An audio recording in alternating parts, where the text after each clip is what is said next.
Daytona International Speedway. We're back. I feel like we never left.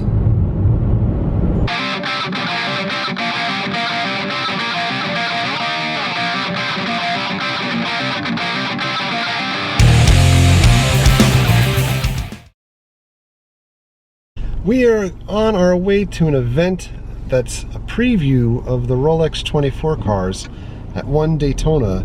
It's brought to us for free from the International Motorsports Association. The name of the event is the 24 Premiere. And like I said, it's at One Daytona. I thought it was at the track, so that's why I showed Daytona International to begin with. We should be back out here again on Sunday, weather permitting. This weekend is the Rolex 24-hour race, kind of Le Mans style cars. We were here a couple weeks ago to get a preview of that. You can check out that video up here or here. In any event, we've never been to the Rolex 24 race itself. We go to a lot of NASCAR races out at Daytona. I love NASCAR, but I've always wanted to get out to the Rolex 24. So we're trying to get there this weekend, at least split our time, because we have plans on that Saturday. Problem is, I think it's supposed to rain on Sunday, so we're going to cross our fingers and hope that we can get back here to see the actual race. But tonight, we want to see some of the cars and the drivers. So we had to park a little bit of a distance away. This is pretty cool. Right across the street here is the Daytona International Motorsports Center. So, very cool. I've never actually stopped to look at this building. This is all pretty new build out. Over here behind the building, we've got a P.F. Chang's. We have a guitar center. There's a restaurant around the corner here called Rock Bottom. This is pretty cool. Welcome to the front lawn of Daytona. And here we have cornhole going on. There's a big chessboard there. Here we go.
These guys are going to do live pit crew here.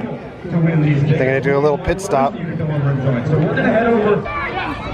Everybody, thanks for coming. We're going to do one more time here for you. And then we'll let the guys dress up so they get ready for the weekend.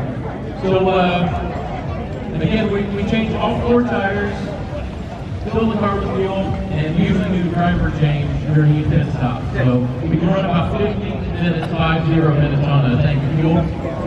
So each time we stop with the tires and fuel, about every second or third stop we'll change drivers. So Phil, we'll change the front tire. Smith's going to help him with the tire change here. Matt's going to jack the car. We have air jacks that are built into the car. We need to plug the hose in. connect to a nitrogen bottle here, and the car will pop up. So Matt's going to do that. On the back we have Jamie that will change the rear tires, and Trevor will be helping him. So we're trying to do all this. The fuel takes about 30 seconds. These guys hopefully can get the tires changed quicker than that. Usually we can get it done usually in 13, 14 seconds on a good day. So they have to do this again every 15 minutes for the complete 24 hours. We don't have subs. These guys do it all night, stay up all night, and they have to pop back up every time the car comes to the pits and do this. And I guess we expect them to do it in just a few seconds. Ready, go!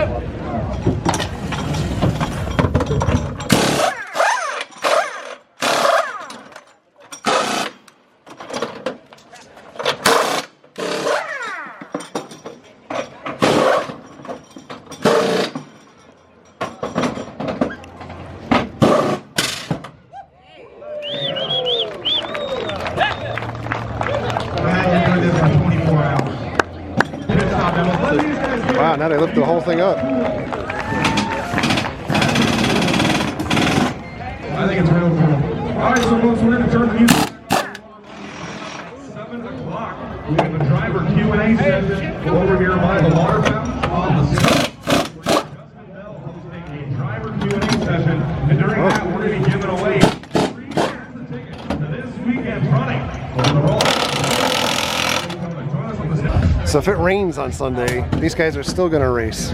They put race tires on, and they just make a go of it.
So I thought I needed. Thought I needed. So I thought I needed.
This is a pretty fun event, and to get you acclimated, these are the types of cars that they're going to have out at the track. And it's pretty cool to think that there's multiple types of cars competing at the same time here.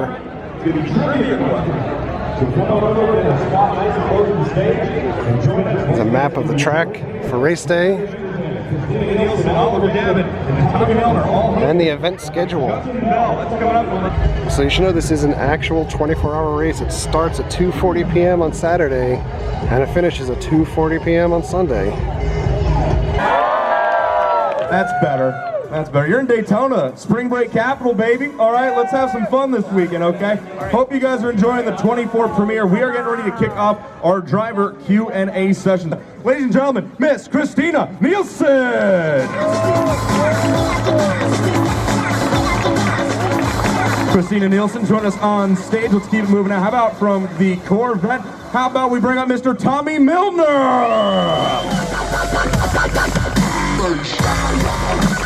All right, Milner, looking good. We're going to leave that seat right there open for your host. How about Milner's teammate also driving the Corvette? Make some noise for Mr. Oliver Gavin! And then driving the number 10 Wayne Taylor Racing prototype, they're your reigning Rolex 24 and Daytona champions. Please welcome out Jordan Taylor and Rager van der Zande. He's a GT World Champion. He's a 24 Hours of Le Mans winner. He's here in Daytona this weekend, not wearing the Rolex, but he almost got close one time. Ladies and gentlemen, please welcome up from Fox Sports, Mr. Justin Bell! Well, hello. Well, I'm going to say hello again in English. I'm going to ask you in a proper accent. Are you really happy to be here tonight? Well, thank you. Well, welcome. What a place this One Daytona thing is. You leave Daytona for a few months, you come back, and it is just more extraordinary than ever. I think as everybody has worked out, we are about to have probably the best Rolex Daytona in living history. So it's pretty special, and for the young kids here, your dads and your granddads remember some of the other heydays, but right now we're in a very special place. So having the drivers come here on a Wednesday night before this weekend kicks off is very special for all of us. Absolutely amazing, and I love that we don't need to discuss track limits over here. It's just about driving and being precise and giving it all you got. Perfect. Winning, that's the best part, that's for sure. Now, this race, for these endurance races, I think for most drivers, if you're looking at the race in general, you can always say sort of that sunset period. If you're in the car driving and seeing the sunset over the big grandstands here, I mean, Daytona is such a unique event for us, and this is the only track that we go to that's like this super speedway, and then that infield road course. So that aspect of it is so unique, and seeing the sunset and being a part of that, driving into that nighttime is pretty cool. And then likewise, seeing the sun rise again, if you're in the car for that period of time, is incredible to know, okay, we've made it through this nighttime period, now the sun's up, now we can really kind of race to the end. The great thing about this series, we start and end the year with such different races, both incredibly demanding. When someone said to me the other day, oh, I did a club thing and I did a tour, and Daytona doesn't look that hard to drive around. Oh yeah, it's kind of a little bit different when you've got a lot of other people that want to stop you doing quite what you want to do. What is it about Daytona as a track that is quite appealing over the course of 24 hours? Well, it is a hugely challenging race, and it's a really challenging racetrack to compete on. Something I suppose that you don't necessarily think about is the amount of traffic that's on the circuit all at once. There's some 55, 60 cars out there, and you'll have to navigate your way through a lot of that traffic. Or be overtaken by a lot of that traffic. So the P cars, the prototype cars, are going to be quicker than the GT cars. So these guys to the right of me, they're going to be driving one of the fastest prototype cars out there, in their Cadillac. And we have to be monitoring behind us. We got a little system in the Corvette which has a rear view camera and a radar system, so it alerts us when one of these guys is coming up behind us. But one of the challenges for this race in particular is that there's a lot of rookies in the race. And so, there's a lot of rookies in prototype cars and a lot of young guys. So these guys are going to be wanting to stamp their authority on the race. They're going to be going out there and showing what they can do. And you know, a 24-hour race is a 24-hour race, and you have to be there at the end so that you can win it. And the way that this race works, you know, it seems that always those last couple of hours, the race gets kind of reset. And so, you know, those having a good car at the end there, those last 2 hours is vital. So by the way, all of these things in One Daytona Plaza just opened over this last week. I don't want to say all of them. Guitar Center, I think, opened a little while ago. But it's sugar, so we got a big candy store here. You also have a couple of restaurants that we pointed out on the way in, all brand new. So plenty of options to hit when you're on the way in here. Come in for dinner, I mean, as long as you can find parking, of course, which is always a challenge. By the way, I've got Jamie here too. If you guys remember back when we did one of our mail vlogs, probably half a year or so ago? Yeah, about there. But Jamie has a YouTube channel also. It's brand new. It's got a lot of footage from Daytona. He's going to be here all weekend. So if you guys are interested, you should check out his channel. Infield Ike, youtube.com, check it out. Concerts, races, skateboarding. If you're into that stuff, look for it. I'll put a link up here and here or down below. Check them out. All right, we're going to head back to the car. It was a really fun event, considering everything's free. Just bringing the hype level up here for the races over the next weekend. Good times. I know I feel like I beat a broken drum sometimes here, but there are a ton of things to do in Central Florida that don't involve theme parks. And hitting Daytona International, it's one of them. And it's an awesome one. Well, back home from Daytona International, One Daytona, really cool place, really cool event. Very cool seeing all of the cars up close, because you're basically close enough that you can just touch everything. Again, if you're interested in a Rolex 24 race, that's this weekend. Tickets, I believe, you can either buy a both day ticket, or you can buy the single day ticket on Sunday, which is what we're going to end up doing, and that's available through walk-up purchases only. But having said that, we're just like a month away from the Daytona 500 coming back too, and Speed Weeks and all that good stuff. So really looking forward to getting out to the track a lot more. And I know folks on the channel are kind of mixed sometimes on the race stuff, because it always tends to be like our race coverage or track coverage always tends to be much less than the other videos that we put up, certainly a lot less than like the theme parky type stuff, but this is stuff that we genuinely love. And like I said before, there's a ton of things to do in Central Florida that are not theme park related, and we want to be able to showcase those things to you instead of just showing you the same things over and over again at the parks. So in any event, I'm going to say goodnight for now. Thank you very much for coming along with me. Thank you for all of your likes and your comments and your subscriptions. Treat others the way you want to be treated. Have a great night. We'll see you guys.